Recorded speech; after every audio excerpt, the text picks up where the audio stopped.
All right, everyone, welcome back officially once again to the penalty. I'm your host, Trevor Cherney. Thank you so much for joining the show today. So yesterday, obviously, we did our little Lions and Bucks preview episode. Just kind of give my general thoughts about the game and whatnot, what happened, or just what I thought could happen, this and that. So I actually okay, so. Yeah, I will admit, it was sort of Weasley of me to sort of say I felt 50-50. Look, to be honest, I didn't really have a great grasp on the game one way or another. With the Bucs, obviously they're missing a lot of players offensively. They're they missed a couple of guys.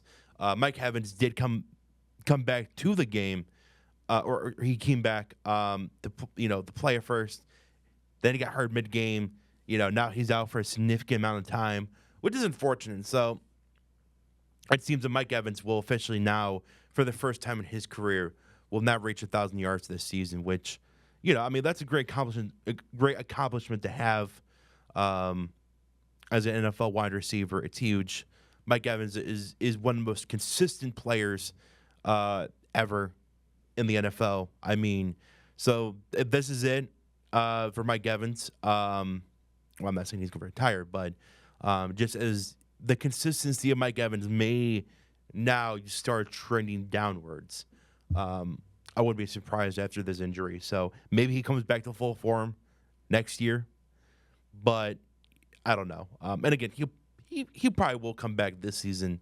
They're saying he'll come back probably, I think mid-December. So that's at least good news. If you're the Buccaneers, you have a chance to at least have Mike Evans come back in time for the playoffs, hopefully. So, but still, it's still obviously not having Mike Evans now until December is gonna hurt. That's a big piece of the Bucs offense. Now, still got a Bucs. Chris Godwin might come back, maybe at this point. I don't know. I don't know if he's ever come back. I have Buck and Irvin come back too. Like, the Bucs will be fine, right? And obviously, offensively, it was a bit of a disaster yesterday, which I get. When you're missing a lot of those guys, a lot of those key players offensively, you're going to have your struggles, right? Now, my biggest fear was, it was a pretty evenly matched game, right? Because the Lions basically were missing their entire secondary. Brian Branch obviously didn't play, not because of injury, but because, of course, he got suspended, which I don't want to go back into that. That was last week, and it's done over with. He served his 1-game suspension. It is what it is. Obviously, I don't agree with what he did. At this point, I think we shall move on. He'll move on, hopefully, from it. The team move on from it. So, it's not the end of the world, okay? So, he'll come back. He'll play again. Everything's fine. So, but what surprised me but speaking of that defense, what really surprised me about this game, Lions and Bucs, was just how well the Lions defense stood up against the Bucs. That is a really good offense, from the Buccaneers. Baker's playing arguably at an MVP level this year.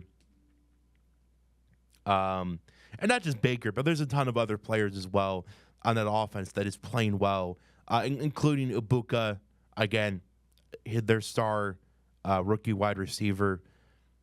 They had Mike Evans before he got hurt. They have players on that offense, right? And Baker's one of them, arguably. Dude's a dog. I love Baker. I'm a Baker fan. I think what happened in Cleveland and that whole fiasco is an absolute disgrace. How they treated him in Cleveland and how they basically exiled him out of there, even though he was the one who got them the first playoff victory in like over 30 years. And in return, they just ship him off. And they're like, oh, well, whatever. We'll go get Deshaun Watson. Yeah, okay. How'd that work out, Cleveland? Yeah, okay. Anyways, besides all that, I'm a bit of a Baker fanboy. So I will admit that. I even loved him in his days of college. So I mean, again, just somebody who's super uber competitive, somebody who will do anything necessary to win the game. Um, I mean, dude's just a dog. There's no denying it. But arguably, Baker had his worst game of the year. He did not look very good. He overthrew a ton of guys. He underthrew a ton of guys. He never felt quite comfortable in the pocket, and that's a testament to the Lions, to their front four, to their front seven. They didn't get home all the time, but they brought consistent pressure, and you can tell that Baker Mayfield never ever felt comfortable in the pocket. He never felt comfortable, which is good. Which is that's how that when you pressure quarterbacks and when you win a line of scrimmage, that's how you win games.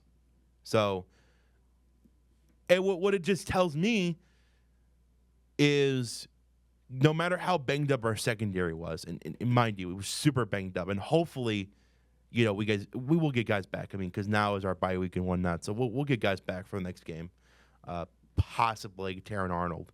I think he'll probably play next game. So, but it just shows you how important it is to have a really good defensive line in this league, and a really good offensive line too. Like, you need to win. First and foremost, you need to win at the line of scrimmage. That is absolutely first and foremost. You need to win at the line of scrimmage. That's how you win games. That's how you only allow a hot Buccaneers offense and only allow them for 9 points. With having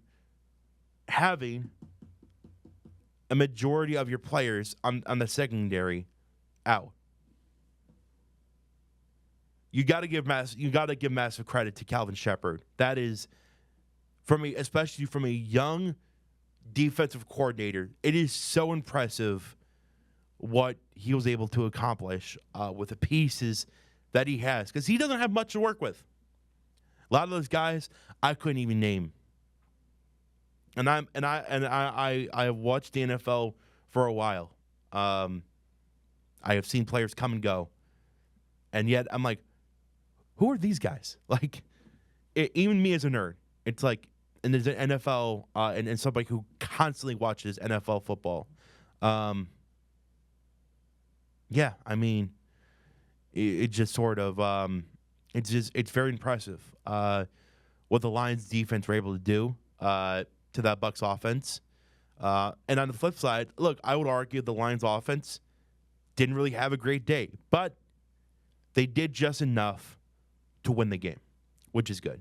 So, obviously, you want to see the offense get a little better next week, or not next week, the week after. It is their bye week, so they will not play, obviously. And yeah, I mean, it's just so important to stay consistent in this league, right? Because you want consistency. If you don't have consistency, then you're not going to win. That's just how it is. So, look, the offense needs to get back to the consistency of at least, week 2 through week 4, right? Or week 3 through week 5. They need to go back to that sort of offensive consistency, and I think they'll be just fine in the end, right? The Bucs, they bring a lot of pressure, a lot of blitz packages. Todd Bowl special. I mean, so I get it. It wasn't their greatest showing by the offense, but as a whole, good game. Good game from Lions. And you know what? Their defense did just enough to win that game. So you know what? Props on the defense. Actually, you know what? Yeah, there we go. There we go. Props to the defense. Truly. I mean, that was bar none might be the most impressive defensive performance this year. And I mean it. I mean, and again, they have a great young DC for the Lions.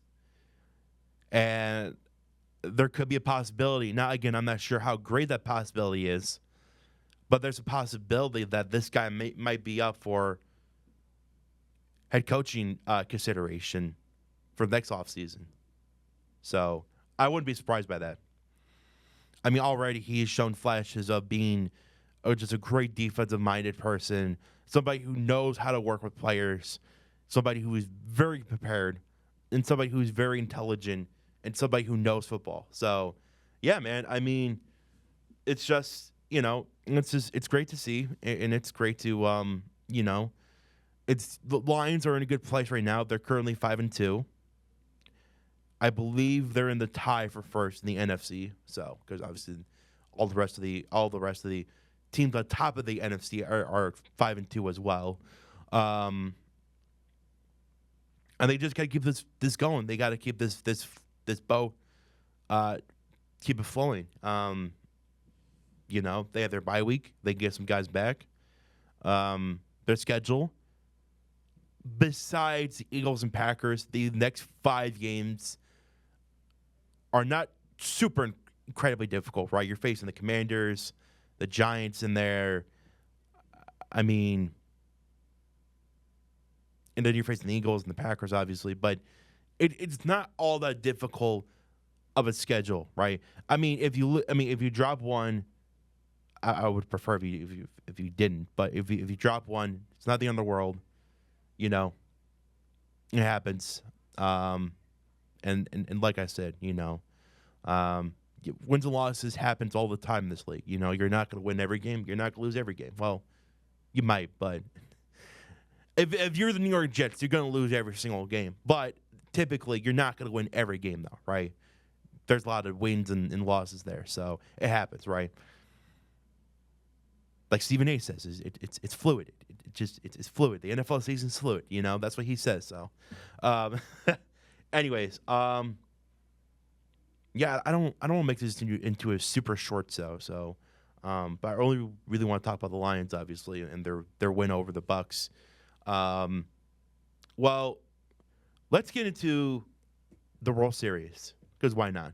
Baseball season is almost over. There are potentially, if needed, 7 games left. But there's one more series left, and of course, it's the World Series. It's for all the chips. It's for all the marbles. It's for everything. So, yesterday, Game 7 of the ALCS, Blue Jays, Mariners. It would be the Tigers. So obviously, you knew who I was rooting for. I'm a very spiteful sports person. I will admit that myself. When my teams are bad, I just want them to lose and to just be bad all the way through.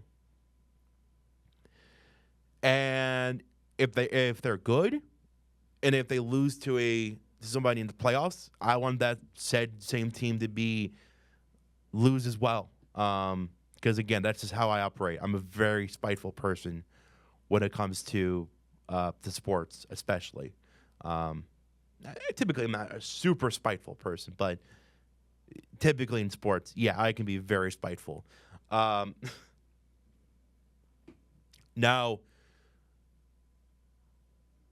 for a second there, I thought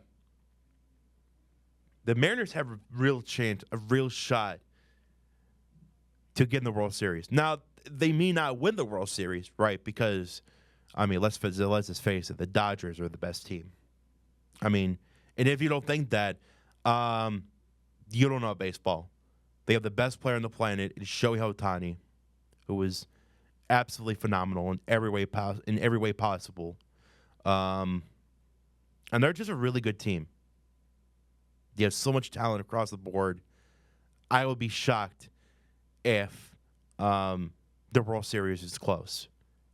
That's how much I think of the Dodgers as a team. But going back to Game 7, ALCS, Mariners and Blue Jays.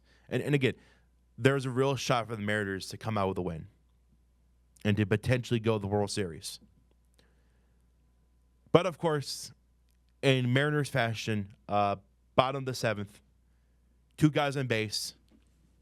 George Springer's up the bat. Hits a 3-run bomb to take the lead, 4-3. And from there, the Blue Jays go to the World Series.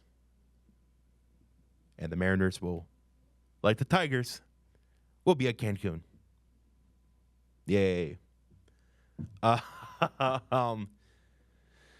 So, yeah, like I said, look, the Mariners had a pretty decent shot to get in the World Series.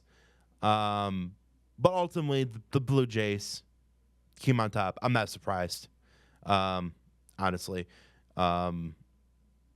because the Blue Jays, I mean, especially when you, on paper, against the Mariners and Blue Jays, definitely Blue Jays. That's not even a question.